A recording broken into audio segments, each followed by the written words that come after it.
Okay, we are in Siman Pedad Sifut Zayin, the last halacha in Halachos. Okay, in the Siman, the halacha says the sheretz saraf, burnt insect, mutal achloi mishum refuah. You're allowed to eat it for refuah. The afar ba'amul. It's afar ba'amul. So this halacha is really a throwback to halachas that we saw earlier in the Siman, which is it relates to halachas that we saw earlier in the Siman. It seems to relate to halachas that we saw earlier in the Siman. I take that back. That dried out bugs are mutter. This bug is a sheretz saraf. It's dried out. It's not royal chila. It's not anything. So you're allowed to eat it. That's exactly what we're talking about. Very good. So you remember the reason why you're saying that. You're trying to remind me that when we learned halachas Yud Beis, we brought a Halachos Adam, Binas Adam, that he asked a question. And I'm going to say it short because I want to get to points about it. He said in short, he asked, we had so many dinim that said that if you have a bug that's sat for 12 months, that's mutter. The Halachos Adam wants to say that not only is it mutter if it's sat for 12 months, but if you dried it out mechanically, it's also considered dried out. So he has to question himself. He says, how could I tell you that if it's dried out mechanically, that's good enough? When you see an art and you have a burnt bug, well, a burnt bug went way beyond being dried out. I mean, it sat for so long in or near the fire that it got burnt. So it's so burnt, it's so dried out, he says, so it should be mutter completely. That was his kasha on himself. If it mechanically can be considered dried out, this should be mutter. This should also be mutter. To which he said, the Chacham Sam's answer to that was that even though the din is that a dried out insect is mutter, that's only mutter if you eat it memela. If you choose to eat it, if you purposely go ahead to eat it, is this for now or later? It's for later. That's why it's over there. If you choose to eat it, then it's awesome because of achshavei. You're not allowed to choose to eat something that's not royal achila. That's what he said. Okay, that was Chacham's answer to this question. That's why you're not allowed to eat. So the reason why in our din the sheretz saraf is only mutter for a chayla, the only reason why a chayla is not to eat it is because it's also midrabanan for a regular person to eat it. It's because of achshavei. But since a chayla is eating, there's two ways to now explain what the end of that sentence is. Therefore, either there's no achshavei. The Moshe says there's no achshavei when a chayla eats something because the chayla is showing that achshavei means that I showed by eating it that I consider it edible. When a chayla eats something, he doesn't show that he considers it edible. He shows that he considers it medicinal. The fact that he's willing to ingest it doesn't mean it's a food. He's ingesting it because it'll make him feel better, and that's why it's not achshavei. That's one way of saying it. The other way of saying the same thing is that achshavei is only asur d'Rabbanan, and many isurim d'Rabbanan do not apply to chayla, and therefore this isur d'Rabbanan doesn't apply to chayla. That's a different way to say the same thing. Okay, or a variation of how to say words. That's what the Chacham said. If we stop over here, if we thought about it, we would now, according to the Chacham, we would have a simple explanation for maybe not the best, but a simple explanation for why Carmine would be asur. Okay, what's Carmine? Carmine is a certain beetle, certain bug, and they take them, they grow on the side of some plant, they dry out these beetles, they crush them up, and they make this color which could be used to make reds, oranges, and purples. Okay? So it's from the whole body of the bug? They grind up the whole thing. Yeah, the whole thing. They dry it and grind up. It's the whole bug. Is that blood? It's them. I'm not sure which part of it is secretion. No, it's not. We'll get to a secretion in a second. It's the whole thing. They just dry it out. It's the whole bug, as far as I can see, lock, stock, and barrel. It's called cochineal. Cochineal maybe is the name of the actual insect itself. It's cochineal extract or crimson or goes by a bunch of different names. Anyhow, so. It's not an extract. Did I say? You just a cochineal extract. Okay, it's not. Okay, I'm sorry. I don't believe it is. We're going to work with that assumption. I might make a mistake, but that's my assumption. So according to Chacham Adam, so now we have a question. All of us assume that Carmine is asur. In fact, there's many places we can talk about it. We're not going to talk about it. There's many places we can talk about it. And lots of them say that it's mutter. And they say, why? Because it's dried out. Because it's dried out. The way you make it is first you dry it out. So we've been talking so many times in the Siman that when you dry out a bug, it becomes mutter. And we all go like half something that if you dry it out mechanically it's also mutter, so it should be mutter. So what's the problem? Okay, so it should be mutter to eat Carmine. So according to this Chacham Adam, we have a simple answer at this point. According to Chacham Adam, the Chacham Adam says it's only mutter to have a dried out bug when you have it it's in the middle of your food, so you're not trying to eat it. But if you're trying to eat that food, then it's asur. So if you take Carmine and you put it into your grapefruit juice to make it more orange or pink. You want to have a better color to it. You wanted it in your food. It's not there. It didn't fall in by mistake in the middle of my herbs as a bug dryer. This is part of my food, so then it would be asur because of actually. So we would have, according to the Halachos, we have a simple answer. Okay. The difficulty or the thing to consider about what I just said to you is that if that's true, the reason why Carmine is asur is, really it's dry down and it's mutter. It's asur because of actually. It's going to have a very, very serious nafkamina. When you put Carmine into a food, you put it in tiny, tiny amounts, of course, that would be batal b'shishim. It's color, it's a strong thing, it would be batal b'shishim. The reason why it's not batal is it's for chazusa. It gives color, so it's not batal. It's a machlokes, it's a shayla in the Gemara, and the Pri Chodesh says the din is like this. When you have a thing that gives color to something else, if the thing that is asur mit the raisa, we say chazusa milsa, and it's not batal. If the thing that's asur is only asur with the rabbanon, then we say chazusa lav nosa, and it doesn't asur the food. So that would mean is if I pick up grapefruit juice and it has in it Carmine in it, so the Carmine that's in there is only asur with the rabbanon. So it's only asur with the rabbanon. So then the food that I'm eating is going to be mutter. So it's going to come out. If what I just said to you is the answer, if that's the truth that Carmine is only asur because of actually, then in practice it's never asur. In practice it's not going to be asur, but the end it's asur to do it. We wouldn't give hashgacha. You wouldn't be allowed to do it. But once it was in the food, it would end up being mutter, because the whole issue is an issue drabanan. If it's a drabanan, then there's no problem of chazusa. Which is the practical application. It's going to always be like that. Okay. So, we're going to see another explanation to maybe understand it better. But if we would stop over here, it would end up, we would understand why the karma would be asur. But we would be left with in practice, it would always be mutter. It would be mutter to eat the food that it was made into. It wouldn't, hashkacha-wise, we couldn't do it. But in the food that was made, it would be mutter to eat it. Okay. So, the only other thing I'm going to mention about these places when we talk about Carmine, lots of people talk about Carmine, is that a lot of them describe the bug being dried out in the sun. Okay, that's how they describe it happening, that they just lay them out to dry them out. And we talked way back then about that, when we talked about mechanically drying, whether sun drying would help also. We have talked about that, so there's what to see about that also. And I'll mention also before we pass on, I'll remind you that we had a kasha, the Halachos said that it's also because of actually, the Shlomo Kluger asked on that the Gemara that he's coming from, the Gemara that talks about it says, the other case in the Gemara is about drinking wine, dried out wine, cream of tartar, on the side of the barrels, and the Gemara says lahegi that you're allowed to eat it. You're even allowed to eat it. So it's hard to say that it's actually, that was a Shlomo Kluger's kasha. How can you say it's an issur of actually when the Gemara says lahegi? The case, that the other half of the case, the Gemara says you're allowed to eat. Okay. So I told you the Chacham's answer to the question, which was the Gemara. We had all these dinim that dried out bugs are mutter, and here our din says that sheretz sarf is asur. The Minchas Yaakov says a different answer to the question. Now I'm going to just preface by saying he thinks that he's right about his answer. He thinks that who's the Minchas Yaakov on the Sefer Teres Chatas, written by the Rambam, and on the bottom the primary pirush on is called the Minchas Yaakov, an early achron. So he says he thinks that he's right about his answer, but he says Lamaisa he's going to tell you. You'll see that many poskim don't agree with him. He says he acknowledges that the Shulchan Aruch he doesn't think agrees with him, but he just says that l'chayr it should be like he lays off like a tzarachian kind of a thing. He's not ready to say you should do this Lamaisa, but he thinks that he's correct about it. And he said so. Again, the question is how come we have that a lot of din that said dried out bugs are mutter, and here it says that sheretz sarf is only mutter for chayr. The Minchas Yaakov says he thinks that dried up bugs are mutter for everybody. He says it's mutter for everybody to eat them. Why does it say that only a chayla could eat it? Because which other mashugana would want to eat a dried up bug? Whatever the normal cases that a chayla is the one who's going to want to eat it.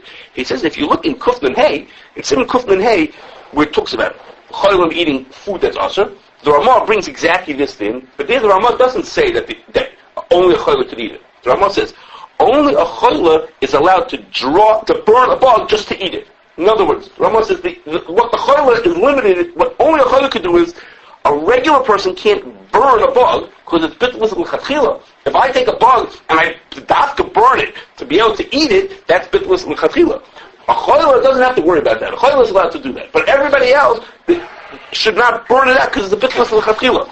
But as far as the eating it, he says the Minchas Yaakov says once it's burned, everyone can eat it. Dried up on someone, okay? So just for holding couple, we hear what's going on. The Chacham brings this idea. He doesn't bring it from the Minchas Yaakov. He says, no, it's not bittul l'chatchila. But the Minchas Yaakov says it would be bit. But the Ramah means that it's bittul l'chatchila. The Halachos says, nah, it's not bittul l'chatchila. Bittul l'chatchila is when I take isser and I dilute it into my food so I should be able to eat it. I didn't dilute it into my food to eat it. I destroyed it. I made it not edible. Okay, so they have a machlokes about what bittul l'chatchila is. Is bittul l'chatchila to get the isser into my food or get the isser into my body? Different understandings. Okay. So the Minchas Yaakov is saying that really it's mutter to eat at the dried out bug, even l'chatchila. The only thing, the limitation of a choyle is that the choyle is one who's allowed to burn it or dry it out to eating. No one else is allowed to do that. And the Chacham argues on that also. The Chacham says it's not true. All the places can say not like that. And the Minchas Yaakov acknowledges that. He says, I see that a lot of places will say not like me, but he brings others who agree with him. So that is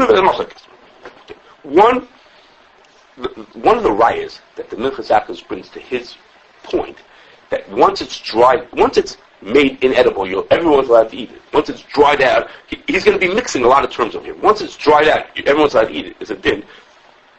In Siman Hey Vav, it says like this: if a person, if a nevela, a chicken that's a nevela or a treifa, a nevela means a treifa. It's the easier case. And a chicken that's a treifa lays an egg.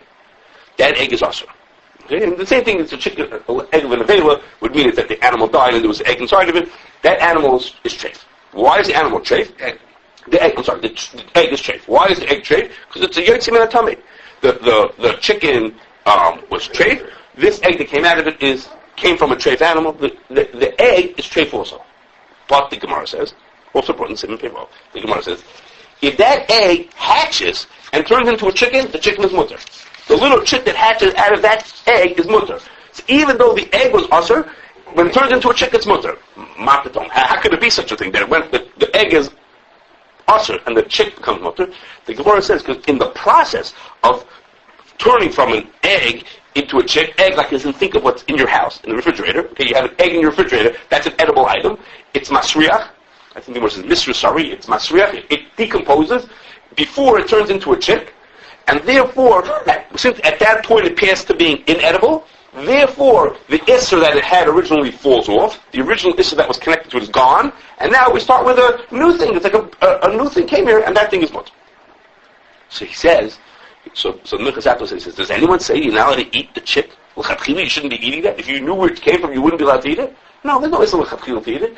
You're allowed to eat it because once it becomes not edible, becomes dried out, all these kind of things. It's mutter. Do whatever you want to with it. Okay? So he says, so you're allowed to eat it. So you see that you're allowed to eat this thing.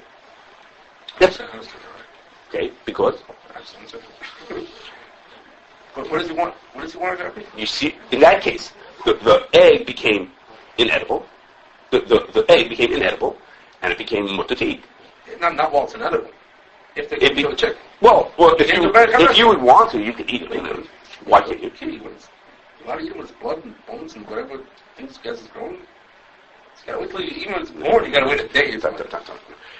Don't you ask me questions about from the Halachos chickens. I'm talking about yotzi min hatamei. Is this thing a nevela because it came out of a mother that was a nevela? That isser nevela still apply to the egg and it's halfway developed. The fact that its mother was a treifa, does that isser apply over here? Or do we say once it became a nevela, once it decomposed, it's gone. That original isser that was it is gone. The isser treifa that his mother had is gone.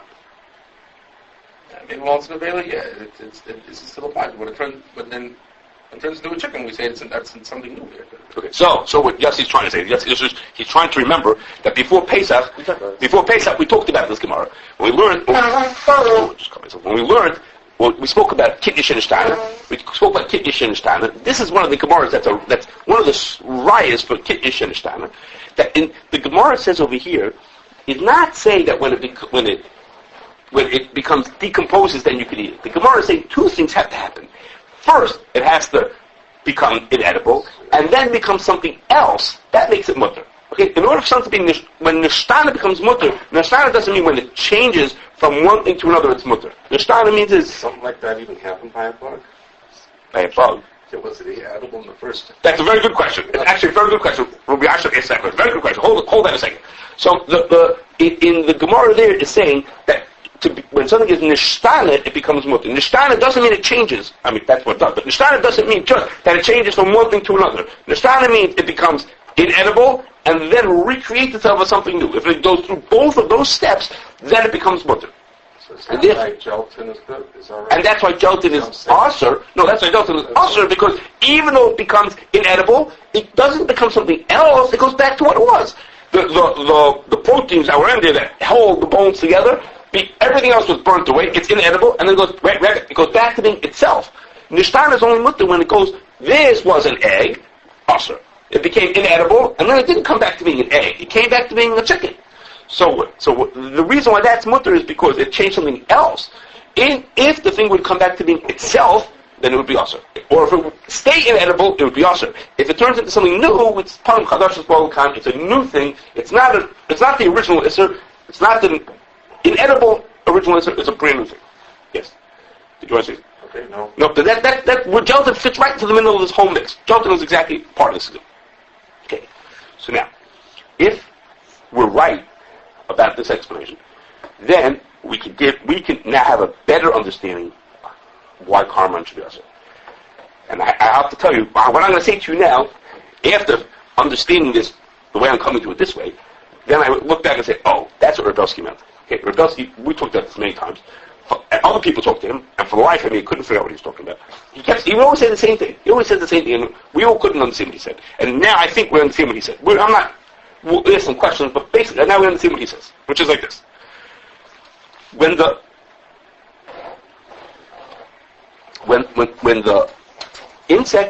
an insect gets dried out, okay, if we wouldn't think about achshavei, the insect that gets dried out becomes not roy lachila, and becomes dried out and it becomes mutter. Achshavei might cause problems, but it becomes inedible and you're allowed to eat. The Carmine, when you dry it out, after you dried it out, it didn't turn into a piece of wood. We had a person say, when the bug gets dried out, it turns into it's like a eight spalm. It's like a piece of wood. It's like a worthless piece of mineral. There's nothing there.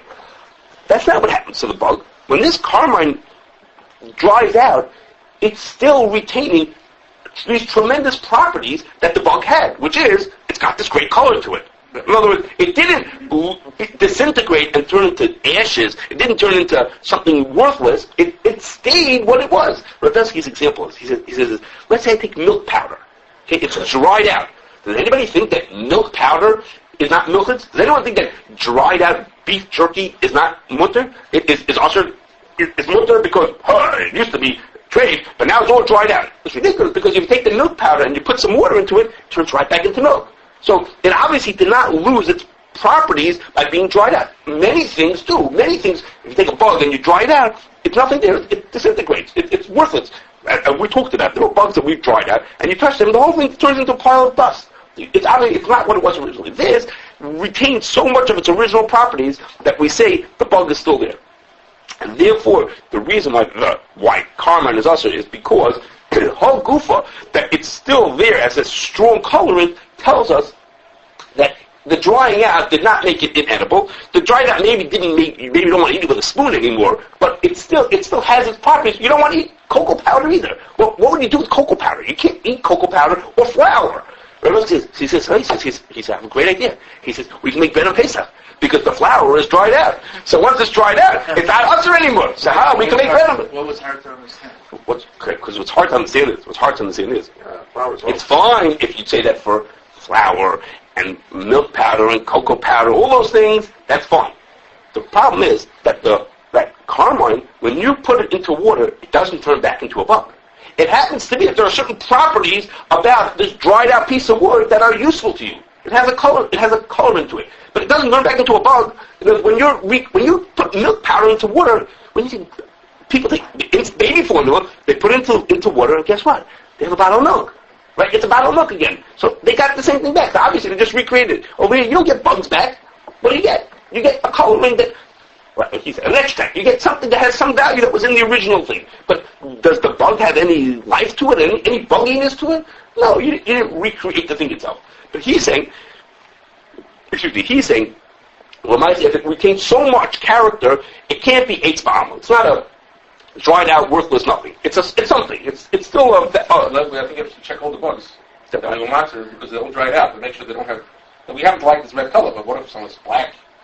It's dark purple. We don't have any use for it because we have other colors for that. But if it has this property, it might be us. Okay, I'm not sure if you're trying to be sarcastic about that. You're not. Okay, you're saying we should be investigating. Okay. What's it? Because we like the color. They don't use it, right? Well, it needs what? The only famous ones they use for color. Right. That's all the ones that are good. Yeah, but because we don't like it, that makes it also mutter. It's hard to hear. I mean, I'm not going to this kasha, but not of the answer either. I'm not going to the kasha. We don't think that most things have such value to them. We know that alfalfa gives this great green color, and these bugs give a red color. We don't assume that your average fly has some property to it that's so special. I don't. It's hard to. But what's hard to hear is that it's not turning. What you're doing here, you're saying it has a property, and because of that, it has a thing. For example, for us, the whole purpose of the bug, the whole value of the bug is its color. Even beforehand, a bug you can't eat it. So I'm saying but the issue of it was that it was an animal. Is it an animal? It's turned back into a bug. It's not turned back into a bug. It's a color. There are plants that have color to them also. I just told you, alfalfa has color also. So it's the alfalfa is a living thing. No, it's not living. It just happens to have a property. It's a thing that has a property. And maybe there's stones that I can find that have a property to them also. Let me tell you the question we asked the back after. He says, really? The Gemara says, now again, we talked about this, Kasha. The Gemara says you're allowed to use the stuff you scrape off from the side of the barrel. You're allowed to, the stuff from the cream of tartar, you're allowed to use that also. It's mutter to eat it. Why? Because it's also Minchas Yaakov. He said, really? It's dried out? It's not dried out. It still has properties to it, right? You use it as cream of tartar. So what's the difference? You use it as something, right? You scrape off the side of the barrel and you make tartaric acid. What was beforehand wasn't cream of tartar. Right, exactly. But by the bug, right? It wasn't color either. No, but the value of as a bug, the value that the bug had is the coloring. That hasn't changed. So you're saying, I decided that its whole value was as a colorant. For us, yeah. Not even for us. And it's a color. Right, it's a bug. It was just a bug. So you're saying, I think the whole most of this thing is color. I don't know, his cousins don't think that. They think he's a nice guy. Whatever, it's like, we assign something. We say, the ikar of this thing is that. And he said, but the ikar of wine is not that it's tartaric acid. It seems to be an arbitrary decision. Okay. Let's go. So according to him, whatever you use should be usher, because if it's part of the formula, in other words, it's integral. So then, whatever you use, so then the whatever you put in, there's no after. So then the tartaric acid should be usher. So now, there's a different answer, a completely different answer to tartaric acid. We talked about it back then. We talked about it in Yud Beis.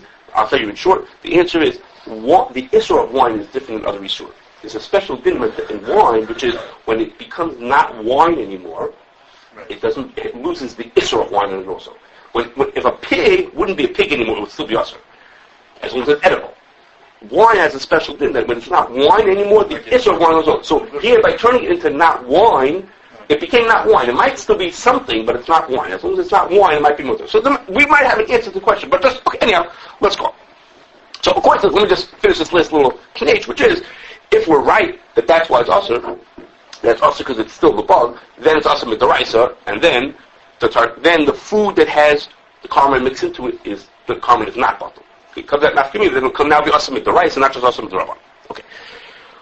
One more case we want to talk about, which is just how these principles apply. We're really not going to talk about that case, and that is Shellac, okay, which is a yotzei. Really, Shellac is for some in Pei Aleph, because that's what the name of yotzei in the Tamir in Pei Aleph.